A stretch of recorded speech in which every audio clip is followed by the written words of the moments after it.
ما شاء الله حول ولا قوة إلا بالله العلي العظيم. أعوذ بالله من الشيطان اللعين الرجيم. بسم الله الرحمن الرحيم. الحمد لله رب العالمين، والصلاة والسلام على أشرف الأنبياء والمرسلين وعلى آله الطيبين الطاهرين، ولعنة الله على أعدائهم أجمعين. أما بعد، فقد قال الله تبارك وتعالى في قرآن مجيد: بسم الله الرحمن الرحيم. وَلِلَّهِ عَلَى النَّاسِ حِجُّ الْبَيْتِ مَنِ اسْتَطَاعَ إِلَيْهِ سَبِيلًا. صدق اللہ العلی العظیم وصدق رسولہ النبی الکریم. سامعین گرام قدر، ناظرین محترم، حج بیت اللہ، برکتوں کا سفر.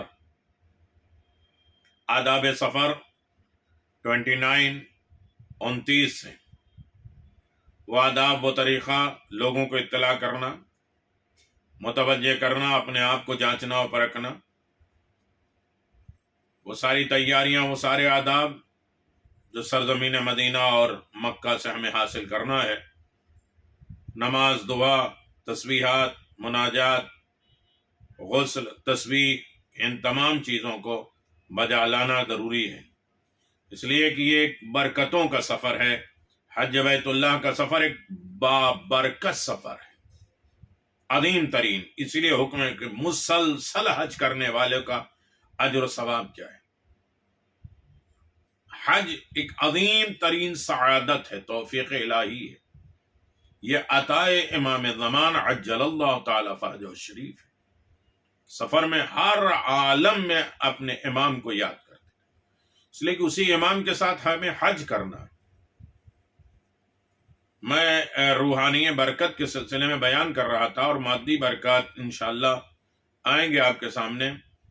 روحانیت میں سب سے بڑی چیز یہ ہے کہ انسان اپنے امام سے ملاقات کرتا ہے. وہ الو پہچان نہ پائے، لیکن امام ساتھ ساتھ رہتے ہیں. ان کی خوشبو، ان کی عطائیں، ان کی مہربانی، ان کا کرم، سب چیزیں رہتی ہیں. حج جنت، حج ملاقات خدا، تقرب خدا، رضا الہی. اسی لیے کعبے کو دیکھنے کے لیے حکم ہے کہ کعبہ دیکھ کے 3 دعائیں مانگو. وہ دعا جو دنیا اور آخرت کے لیے ہو. اس میں سب سے عظیم ترین دعا جو ہر عالم میں، دنیا کے لیے بھی مفید، آخرت کے لیے بھی فائدہ مند، وہ حضرت حجت کے ظہور، ان کی اطاعت، ان کی فرما برداری، امام کے ناصرین، محبین، ولایت پہ گامزن رہنا. یہ سب سے بڑی نعمت ہے. خدا کی مہمانی کا سفر ہے، خانہ خدا کی زیارت کا سفر ہے، خانہ خدا کے گرد چکر لگانے اور طواف کرنے کا سفر ہے، صفا مروہ کے بیچ سعی کا سفر ہے، میدان عرفات میں اپنے اعمال کو بارگاہ رب العزت میں پیش کرنا، امام سے ملاقات کرنا، گریہ کرنا، فریاد کرنا. ان تمام رحمت کو جوش دلانے کا سفر ہے. مینا مزدلفہ کی عبادت گاہوں میں ایثار، قربانی کی مثال قائم کرنے کا سفر ہے. غرض کہ حج بیت اللہ کا سفر ہے. یہ سفر جو ہر اعتبار سے انتہائی مقدس، برکت، پاکیزہ سفر ہے. یہاں مسافر کی نگاہوں کے سامنے صرف خدا ہوتا ہے، محمد اور آل محمد علیہ السلام ہوتے ہیں، جو خدا کے نام کو باقی رکھنے کا وسیلہ، خدا کے گھر کی حفاظت کرنے کا بہترین سبیل. آپ اندازہ لگائیں، حاجی کے ذہن و دماغ میں صرف قربت الہی کا تصور ہوتا ہے. سفر کے خطرات سے پریشان ہونے کے بجائے انسان ان خطرات کو خدا سے قریب ہونے کا ذریعہ سمجھتا ہے. اس کے دل میں اس گھر کی زیارت کا جذبہ موجیں مارتا ہے، جس کی طرف رخ کرنا شان بندگی ہے، فخر ہے، مباحات ہے. جس گھر کو خدا نے اپنا بنا کر اس کے مبارک ہونے کا اعلان کر دیا. انا اول بیت وضع للناس للذی ببکۃ مبارکۃ، پہلا گھر ہے جو انسان کے لیے بنایا گیا، وہ مکہ میں مبارک گھر ہے جو عالمین کے لیے ہدایت کا سرچشمہ ہے. یہ بیت اللہ اگر ایک طرف توحید پروردگار کی علامت ہے تو دوسری طرف جناب حاجرہ کے ایثار قربانی کی یادگار بھی ہے۔ خلیل خدا کے شریک حیات اس پاکیزہ بیوی نے اگر اپنے معبود پر بھروسہ کر کے اس پاک مگر بے آب و گیا میں، اس جگہ جہاں کوئی پانی دانہ رہنے والا نہیں ہے، نہ کوئی مسکن ہے نہ سکون ہے، تو شاید اس بیت اللہ کے اس طرح تعمیر کے اسباب فراہم نہ ہو جاتے۔ لیکن اگر حاجرہ نے خدا پہ توکل اور بھروسہ نہ کیا ہوتا، اپنی مثال قائم نہ کی ہوتی خدا کے توکل پر، اور اس بیت اللہ کے سرزمین کو اپنا ملجا ماوا بنایا، تو خدا نے انہیں اپنے اس گھر کی برکتوں سے محروم نہیں رکھا۔ خشک بے آب ہو گیا صحرا میں برکتوں کا ایسا چشمہ جاری فرمایا جس سے ہزاروں سال سے فیضیاب اور فائدہ اٹھا رہے ہیں لوگ، لیکن اس میں ذرہ برابر کوئی کمی نہیں آتی۔ بیت الہی کی عظیم برکتوں کی اس سے بڑی مثال کیا ہو سکتی کہ اس کے علاوہ چاہے زمزم جس کے 60 نام ہیں، بہت فضیلت ہے، اللہ اپنے گھر میں آنے والے کو تحفہ دیتا ہے زمزم۔ نسل خلیل سے پورا اس سلسلے کو قائم رکھا جس کا فیض بھی زمزم کے ذریعے جاری و ساری ہے۔ خداوند عالم اس مبارک سفر کی زیارت کا حکم دے کر اس کی برکتوں سے بہرہ مند ہونے کے لیے ایثار و قربانی کے موقع کے سلسلے عظمت کے سرچشمے فیض سے فیضیاب ہونے کا شرف بھی بخشا۔ چنانچہ فریضہ حج بجا لانے والے جہاں خانے خدا کی برکتوں سے بہرہ مند ہوتے ہیں، وہیں ان بابرکت مقامات کی زیارت کا شرف بھی حاصل کرتے ہیں جو اس مبارک سلسلے کے افراد کے فیض رسانی کا مرکز ہے۔ خداوند عالم نے اس بابرکت گھر کی زیارت کا شرف بخشنے کے لیے حکم عام دیا ہے، جس کے اندر سخت طاقت استطاعت ہو وہ اس گھر کی زیارت کرے، اس کی برکتوں سے بہرہ مند ہو۔ اس کے علاوہ اس حکم پر عمل پیرا ہونے والے سلسلے میں روایات بڑی شدید ہیں کہ مثلا اگر کوئی شخص استطاعت کے باوجود حج نہ کرے تو وہ یہودی اور عیسائی مرتا ہے، مسلمان نہیں مرتا، جبکہ اسلام پر دنیا سے جانا وہ عظیم شرف ہے جس کے لیے انبیاء الہی نے دعا فرمائی۔ گویا اس فریضے کے بجا آوری کی استطاعت کی صورت میں لازم ہے صاحبان توفیق اس پر عمل بھی کرتے رہیں اور اس مبارک سفر کی برکتوں سے بہرہ مند بھی ہوتے ہیں۔ البتہ انہیں اس بات کا خیال رکھنا چاہیے کہ فریضہ حج ایک خاص عبادت ہے اور عبادت کے لیے خلوص نیت کی ضرورت ہے، اور ساتھ عبادت کے لیے یہ بھی ضروری ہے کہ معبود کی مرضی اور منشا کے مطابق اس کے تمام کام انجام دے، اپنی مرضی نہ ہو، حکم الہی کی رعایت کیا جائے۔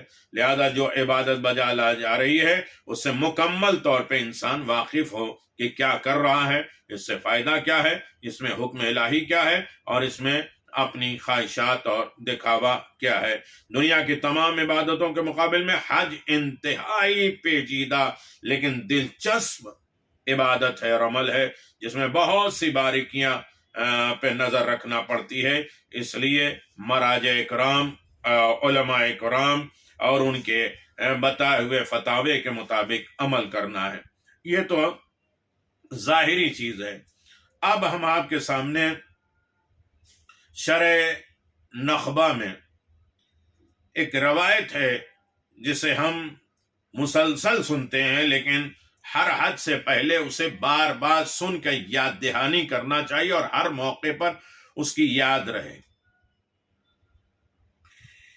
جس وقت امام زین العابدین علیہ السلام حج سے مشرف ہو کر واپس ہوئے تو شبلی آپ کے استقبال کو آ گئے۔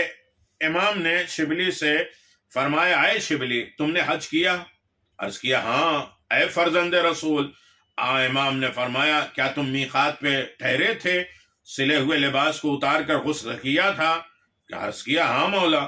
امام نے فرمایا جس وقت تم میقات پہ ٹھہرے تھے تم نے لباس معصیت، گناہوں کا اور نافرمانی کا لباس اتار لیا اور اطاعت کا لباس فرما برداری کا لباس پہننے کی نیت کی تھی؟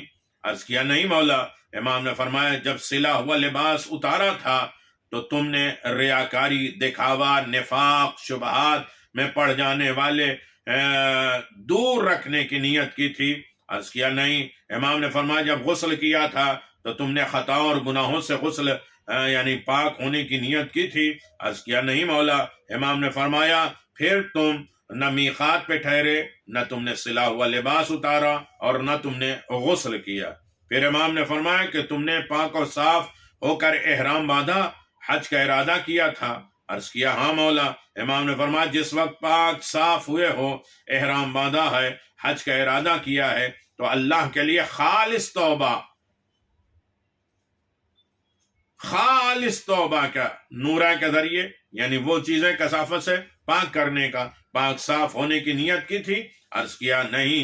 امام نے فرمایا جب احرام باندھا تھا تم نے اللہ کے ہر حرام شدہ چیزیں کو اپنے اوپر حرام کرنے کی نیت کر لی تھی؟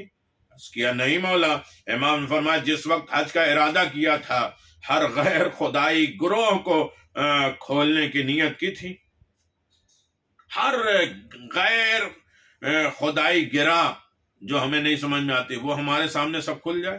عرض کیا نہیں۔ امام نے فرمایا پھر نہ تم پاک اور پاکیزہ ہوئے، نہ تم نے احرام باندھا، نہ ہی تم نے حج کا ارادہ کیا۔ اللہ اکبر۔ اب عالم کیا ہے کہ حج کیا ہے؟ میں نے گزارش کیا تھا کہ ابھی تک معنوی گفتگو ہماری چل رہی ہے، مادی گفتگو آپ کے خدمت میں آئے گی۔ ہر روز حج اور حج سے متعلق چیزیں آپ کی خدمت میں پیش کی جائے گی۔ امام علیہ الصلوۃ والسلام نے شبلی سے سوال کیا کیا میقات میں داخل ہو کر 2 رکعت نماز احرام بجا لائی تھی اور تلبیہ کہا تھا؟ عرض کیا ہاں مولا۔ امام نے فرمایا جب میقات میں داخل ہوئے تھے تو تم نے زیارت کی تھی؟ عرض کیا نہیں۔ امام نے فرمایا جب 2 رکعت نماز پڑھی تھی تو سب سے بہتر عمل، بندوں کی سب سے بڑی نیکی، نماز کے ذریعے اللہ کا قرب حاصل کرنے کی نیت کی تھی؟ عرض کیا نہیں۔ امام نے فرمایا جس وقت تم نے لبیک کہا تو اس بات کی نیت کی تھی کہ صرف خدا کی اطاعت میں بولوں گا، خدا کی آواز پہ لبیک کہوں گا، خدا کے معاملے میں آگے بڑھوں گا، اور اس کی ہر معصیت، ہر نافرمانی سے زبان بند رکھوں گا؟ عرض کیا نہیں۔ امام نے فرمایا پھر تم نہ میقات میں داخل ہوئے اور نہ تم نے نماز پڑھی، نہ لبیک کہی۔ امام نے پوچھا کیا تم حرم میں داخل ہوئے اور تم نے کعبے کو دیکھا، نماز پڑھی؟ عرض کیا ہاں۔ امام نے پوچھا جب حرم میں داخل ہوئے تھے تو ملت اسلامیہ کے لیے تمام مسلمانوں کی غیبت کرنے کو اپنے اوپر حرام کرنے کی نیت کر لی تھی؟ کعبہ دیکھو تو کوئی مومن ہم سے ناراض نہ ہو، مومن کے تمام غیبتوں کو بند کر دو، مومن کی حج اور توہین کو ختم کر دو، یہ ارادہ کر لیا ہے؟ عرض کیا نہیں مولا۔ امام نے فرمایا جب مکہ پہنچے تھے تو تم نے اپنے دل میں یہ نیت کی تھی کہ تمہارا مقصد، مدعا، ٹارگٹ، ہدف صرف اللہ ہے؟ عرض کیا نہیں۔ امام نے فرمایا پھر نہ تم حرم میں داخل ہوئے، نہ تم نے خانہ کعبہ کو دیکھا، نہ ہی نماز پڑھی۔ اس کے بعد امام علیہ الصلوۃ والسلام نے فرمایا خانہ کعبہ کا طواف کیا تھا، ارکان کعبہ کو مس کیا تھا اور سعی کی تھی؟ عرض کیا ہاں۔ امام نے فرمایا جب سعی کی تھی تو اللہ کی بارگاہ میں بھاگ کر پناہ لینے کی نیت کی تھی کہ ہر طرف آفات اور بلاؤں ہوں، تم تو خدا کی طرف بھاگو، یہ نیت کی تھی؟ تمہارے اس عمل سے علام الغیوب خدا واقف ہوا؟ تم نے اپنے آپ کو جانکار کرایا کہ میں صحیح کر رہا ہوں، طواف کر رہا ہوں، نماز پڑھ رہا ہوں؟ جو ہر چیز کا جاننے والا پروردگار، اس کو باخبر کیا، اطمینان ہوا کہ ہم نے خدا تک پہنچا لیا؟ عرض کیا نہیں۔ امام نے فرمایا پھر تو تم نے نہ خانہ کعبہ کا طواف کیا، نہ ارکان کعبہ کو مس کیا، اور نہ ہی تم نے سعی کیا۔ اس کے بعد امام علیہ الصلوۃ والسلام نے شبلی سے فرمایا حجر اسود سے مصافحہ کیا؟ حجر اسود 10 گواہوں میں سے ایک گواہ ہے، حجر اسود پہ ہاتھ لگانا، مس کرنا، یہ اصل میں حجر اسود سے مصافحہ کرنا، جو ایک ملک تھا اور وہ جنت کا پتھر تھا اور جبل کعبہ پہ آیا تھا، اس کو کیسے اٹھایا گیا، اس کی جب چوری کی گئی تو اس میں اژدہا کیسے نکلا، کعبہ گرا تو اس کو کس معصومین نے کیسے لگایا، حجر اسود کس طرح گواہ ہے، یہ بھی ایک اہم ترین موضوع ہے۔ اس پر ہاتھ پھیرا تھا، مقام ابراہیم کے پاس ٹھہرے تھے، وہاں 2 رکعت نماز ادا کی تھی، عرض کیا ہاں مولا۔ امام نے یہ سن کر ایک ایسی چیخ ماری، معلوم ہوتا تھا کہ ابھی دنیا سے رخصت ہو جائیں گے۔ پھر فرمایا آ جس نے حجر اسود سے مصافحہ کیا گویا اس نے خدا سے مصافحہ کیا۔ اے مسکین، یاد رکھو جس شے کی حرمت بہت عظیم ہے اس کی اجر کو ضائع نہ کرنا، گناہ گاروں کی طرح حرام اور نافرمانی کا ارتکاب کر کے اسے مصافحہ اور بیعت کا عہد نہ توڑنا۔ اب تم نے اپنی ساری امانت اس کے پاس رکھ دیا، ہاتھ مس کر دیا، اس سے عہد کر لیا، مصافحہ کر لیا۔ ہماری طرح تھوڑی مصافحہ جو ہم ہاتھ ڈالتے ہیں اور فوراً کھینچ لیتے ہیں۔ پیغمبر اسلام صلی اللہ علیہ وسلم سے جب کوئی مصافحہ کرتا تھا اس وقت تک پیغمبر ہاتھ ہٹاتے ہی نہیں تھے جب تک سامنے والا۔ مصافحہ ایمان کے ٹرانسفر کرنے کا نام، محبت بڑھانے کا نام ہے۔ انسان حجر اسود پہ مصافحہ کرتا ہے یعنی خدا کے ہاتھ پہ مصافحہ کیا، اس سے بہت سے عہد، وعدے اور وعید کیا ہے، اپنے سارے چیزیں اس کے پاس امانت رکھی ہے، اب اسے مخالفت نہیں کیا جا سکتا۔ اللہ اکبر۔ پھر اس کے بعد امام نے فرمایا مقام ابراہیم پر قیام کے وقت ہر اطاعت کے قیام کی نیت کی تھی کہ تیری ہر بات پر اطاعت کریں گے، ہر حکم پر اطاعت کریں گے، اور ہر معصیت کی مخالفت کرنے کی نیت کی تھی۔ عرض کیا نہیں۔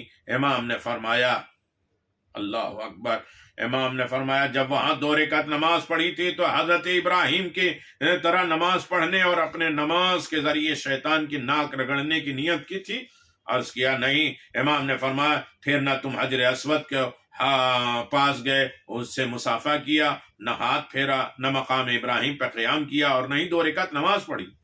اس کے بعد امام نے اس سے کہا کہ زمزم پر گئے تھے اور آب زمزم پیا تھا؟ عرض کیا ہاں۔ امام نے فرمایا یہ نیت کی تھی کہ اطاعت الہی کے سرچشمے پر وارد ہوا ہوں، اللہ کے اس اطاعت کے چشمے پر جاری ہوا ہوں، معصیت سے نگاہیں نیچی کر لی ہے۔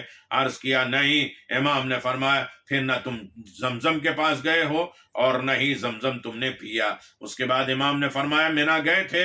عرض کیا ہاں۔ امام نے فرمایا نیت کی تھی کہ لوگوں کو اپنے دل، زبان، ہاتھ سے امن و امان میں رکھو گے؟ عرض کیا نہیں۔ امام نے فرمایا تم منا نہیں گئے تھے۔ اس کے بعد امام نے اس سے کہا میدان عرفات میں وقوف کیا تھا، میدان عرفات میں جبل رحمت پر چڑھے تھے، وادی نمرہ پہنچے تھے، جمرات شیطان کے پاس خدا کو پکارا تھا؟ عرض کیا ہاں۔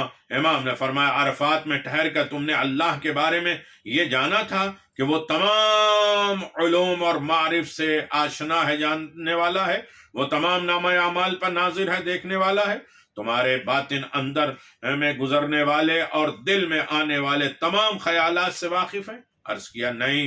امام نے فرمایا جبل رحمت پہ چڑھے تھے تو تمہارے دل میں یہ خیال گزرا تھا کہ اللہ تعالی تمام مومنین مومنات پر رحمت نازل کرتا ہے اور تمام مسلمان مرد عورت کے کام کو وہ اپنے کفیل اور سرپرستی میں لیتا ہے؟ عرض کیا نہیں۔ امام نے فرمایا وادی نمرہ مسجد نمرہ ہے، مسجد ابراہیم ہے، میدان عرفات میں،